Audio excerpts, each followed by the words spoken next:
Les antivaleurs sous les fourches codines de nos chroniqueurs. Dernière ligne droite de cette émission Mirador, vous l'avez donc constaté depuis hier, l'acte donc se promenait sur la toile un peu partout. Le ministre de l'administration du territoire a donc dissous ou sinon annoncé la dissolution du FNDC.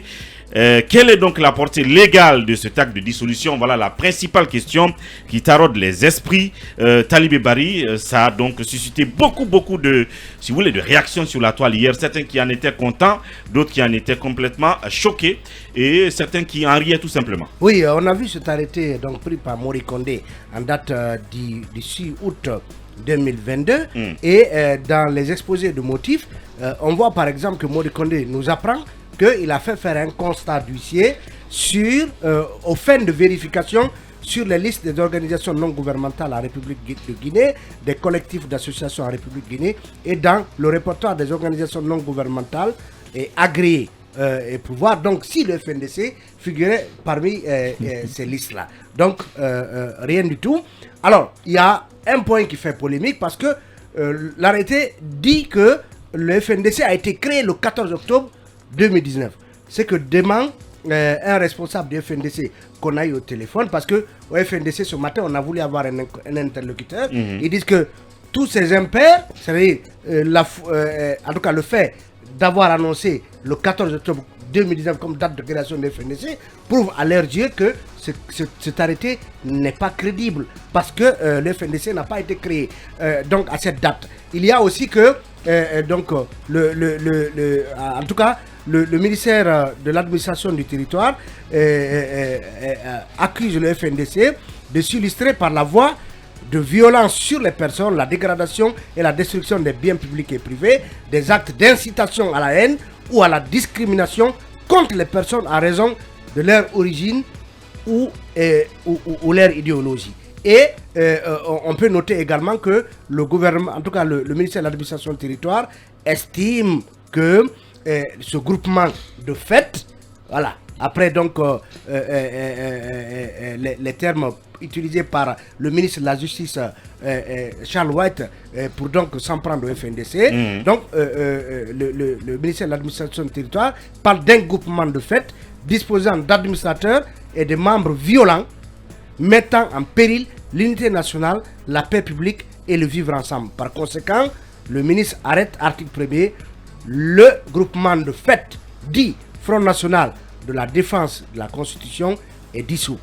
Une appellation aussi qui pose problème au niveau des FNDC, oui, parce qu'ils disent qu'eux, ils s'appellent Front National pour la Défense de la Constitution et non Front National de la Défense de la Constitution. Bien. Donc toutes ces raisons et cette faute qui fait beaucoup de débat est dissous, c'est écrit avec S, alors que voilà, vous le savez bien, comment ça s'écrit. Ouais, donc tout cela fait débat autour de cet acte. Moi je pense que, comme certains le diraient, peut-être que le 6 août, on a finalement officiellement signé l'acte de naissance du FNDC. Parce que, à mon avis, ça fait davantage de publicité pour le FNDC, encore que ce ministre de l'administration du territoire, Mori Kondé, il faisait des postes à l'époque en faveur du FNDC. Dans ce gouvernement, il y a des membres qui ont milité au sein du FNDC. Je pense que le débat n'est pas sur la légalité de l'existence du FNDC. C'est un faux débat, à mon avis. Je pense que la solution, c'est d'aller vers ce que tous les acteurs et la communauté internationale demandent, l'ouverture d'un cadre de dialogue. Aujourd'hui, que vous aimiez le FNDC ou pas, le FNDC reste un acteur majeur de la vie nationale dont les messages sont écoutés et entendus par une partie de la population. Est-ce qu'on règle, on trouve une solution à la gangrène ou au cancer que représente le FNDC pour la junte en annonçant sa dissolution? Je ne crois pas. Bien, merci Talibé. En parlant du poste de certains d'entre ceux qui sont au gouvernement maintenant, et en parlant du ministre Mori Kondé lui-même, certains sont allés regarder un peu dans le passé, n'est-ce pas? Et on voit un de ses posts qui date du 22 octobre 2019 où il dit « Cette condamnation est une provocation », certainement en parlant d'une condamnation dont le FNDC ou ses membres étaient l'objet à l'époque. « Ces peines infligées aux membres du FNDC est une injuste et honteuse, et injuste et honteuse, parlant de ces peines.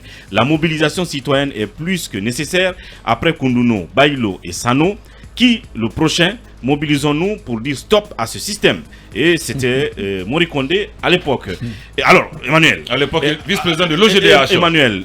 Il faut préciser. Où est le changement? Pas militant du FNDC. Mais c'est pas une déclaration au nom de l'OGDH. Non, mais c'est un poste. Ouais, c'est un poste. Non, c'est Mori Kondé qui parle. Bien sûr, je sais. Bien que membre de FNDC. Mori Kondé qui parle en tant que défenseur des droits de l'homme, s'il vous plaît.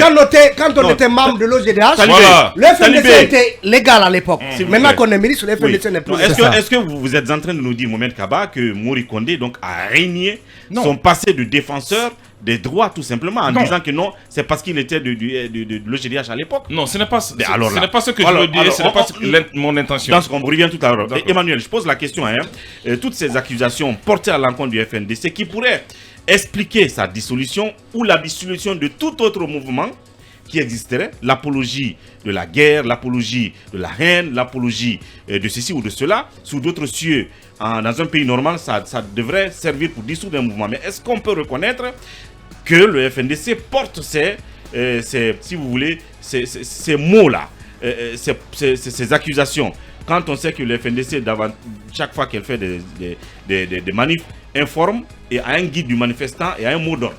Je pose la question. Je pense que si on part du principe qui doit conditionner en tout cas la dissolution d'une association ou d'une organisation de ce type, en se basant notamment sur l'appel à la haine ou d'autres déclarations d'ordre discriminatoire, on ne peut pas trop coincer le FNDC sur ce terrain. Là-dessus. Parce que autant on peut reconnaître parfois le caractère violent des manifestations telles qu'elles sont exercées sur le terrain, autant il faut reconnaître que le FNDC n'a jamais fait appel à la violence, il n'a jamais fait appel à ce que ces manifestants agissent de manière anti-citoyenne. Ça quand même, c'est un fait qu'il faut reconnaître au FNDC. Sur le fond, évidemment, que les raisons que le ministre évoque sont des raisons qui peuvent motiver. Encore faut-il que ces raisons aient été constatées dans les agissements du FNDC. Les déclarations. Et pour l'instant, ce n'est pas le cas. Et quand on va vérifier dans la base de données des organisations agréées pour trouver est-ce que le FNDC a agréé, qu'on se rende compte que le FNDC justement n'existe pas, dans ce cas, quelle décision on prend? Décision de dissolution ou d'interdiction? Parce qu'on dissout quelque chose qui a été constitué.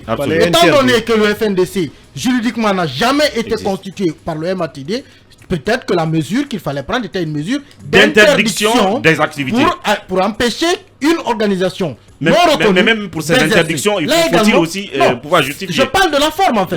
Je parle de la forme. Bien. Pour l'instant, on ne peut pas dissoudre quelque chose qui n'est pas constitué. On peut peut-être interdire à quelque chose qui représente une menace de pouvoir exercer. Donc là, il y a une faille également dans ce dossier. Mais moi, je m'interroge quand même également. Parce que celui qui a lancé cette cabale, entre guillemets, c'est quand même le ministre, l'actuel ministre de la Justice, qu'on a connu procureur général, qui a quand même reçu ce qu'on a appelé des faisceaux de preuves ou d'éléments sur, par exemple, les violences sous le régime Alpha Condé par les avocats du FNDC et qui a décidé de déclencher une procédure sur la base des éléments fournis par les avocats d'une organisation non reconnue. Il a décidé de poursuivre Alpha Condé, tout son gouvernement et tous les membres de l'Assemblée nationale à l'époque notamment. Sur quelle base, à l'époque, monsieur le procureur général a-t-il décidé d'ouvrir des enquêtes sur la base d'informations fournies par une organisation non reconnue? Et aujourd'hui, il prend la décision de dissoudre cette organisation. Je crois que quelque part, les signaux envoyés par le FNDC par rapport à sa nouvelle liste, ces signaux, à mon avis, sont passés par là. Bien. Merci Emmanuel. Je rappelle qu'il nous reste pratiquement 4 minutes. Il faut que ça file. Un moment du Djambaldé. Je ne crois pas que cette dissolution de ce mouvement qui était ces derniers temps considéré comme l'ennemi public numéro 1 par la junte soit de bonne loi. Parce qu'il y en a eu. Il y en a ailleurs et le mouvement Y en a marre est né, je vous le rappelle plutôt, d'une coupure d'électricité. Donc ça a été de la spontanéité. Finalement, ça fait des émules ailleurs. Il y a eu au Burkina le ballet citoyen, au Congo il y a la lucha, et au Mali il y a les sofas. Il y a Filimbi aussi. Tous ces mouvements appartiennent à une plateforme qu'on appelle Afriki qui les fédère. Donc dire qu'aujourd'hui on va trancher d'un clin d'œil la tête au FNDC, je crois que c'est de lui apporter plutôt de l'oxygène, parce que là, le FNDC, les gens, ils vont adhérer maintenant. Donc c'est comme couper la tête à une hydre. Et voilà, l'hydre, oui, la pieuvre qui, pour la tuer, il faut se réveiller de bonne heure. Bien. Oui, Mohamed Kaba.